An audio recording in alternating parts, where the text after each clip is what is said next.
Hello guys, അപ്പോൾ ഇന്ന് എന്ത് വീഡിയോ എടുക്കണം എന്നൊന്നും പ്രത്യേകിച്ച് ഒരു ഐഡിയ ഇല്ലാത്തൊരു ഡേ ആയിരുന്നു. അപ്പോൾ ഐ തോട്ട് എന്നാൽ പിന്നെ ഒന്ന് ബെഡ് സെറ്റ് ചെയ്യുന്നത് വീഡിയോ എടുക്കാൻ. എൻ്റെ ബെഡിൽ എപ്പോഴും കാണുന്ന ഒരു കാഴ്ച കേട്ടോ, ഒരുപാട് പുസ്തകങ്ങൾ. എനിക്ക് 1 വായിച്ച് 2 വായിച്ച് 3 വായിച്ച് ഇതെല്ലാം ഞാൻ എൻ്റെ ബെഡിൽ തന്നെ കീപ്പ് ചെയ്യും. ഇടയ്ക്കിടയ്ക്ക് വന്ന് വായിച്ചുകൊണ്ടേയിരിക്കും. അപ്പോൾ അതാണ് ആദ്യം എടുത്ത് മാറ്റേണ്ട ടാസ്ക് ഉണ്ടാവുക. പിന്നെ അത് കഴിഞ്ഞ് ഉറങ്ങാൻ കിടക്കുമ്പോഴും ഉണ്ടാവും ഇതുപോലെ തന്നെ കുറേ പുസ്തകങ്ങൾ.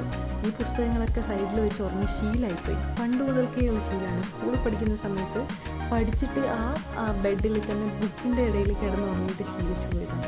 ഇപ്പം അതൊരു ശീലമായി മാറി. അങ്ങനെ ബെഡൊക്കെ സെറ്റ് ചെയ്തു. ഞാൻ വായിക്കാൻ വേണ്ടിയിട്ട് എടുത്ത 2 ബുക്സാണ്. ഒന്ന് യു ക്യാനും അതുപോലെ തന്നെ സെക്കൻഡ് വൺ റീഇഗ്നൈറ്റഡ്. നമ്മുടെ APJ അബ്ദുൽ കലാം സാറിൻ്റെ റീഇഗ്നൈറ്റഡ് ആയിരുന്നു. ഈ 2 ബുക്സാണ് ഇന്ന് വായിക്കാൻ വേണ്ടിയിട്ട് എടുത്തിട്ടുണ്ടായിരുന്നത്. അതൊക്കെ വായിച്ച് കുറച്ച് നേരം വായിച്ചു. പിന്നെ ഒരു മൂവി കാണാം എന്നൊക്കെ പ്ലാൻ ചെയ്ത് ബുക്സൊക്കെ ഇവിടെ വെച്ചു, ഒരു ലാപ്പ് എടുത്തു. എനിക്ക് എപ്പോഴും പേഴ്സണൽ ഫേവറേറ്റ് ആയിട്ടുള്ള ഒരു മൂവിയാണ് ഗുഞ്ചൻ. അപ്പം ഞാനൊരു മൂവിയൊക്കെ കണ്ട് ഉറങ്ങാൻ നോക്കട്ടെ. നിങ്ങൾക്ക് എൻ്റെ വീഡിയോസ് ഇഷ്ടപ്പെടുന്നുണ്ടെങ്കിൽ please do like, share and subscribe. Also follow. Thank you so much for watching. Good night.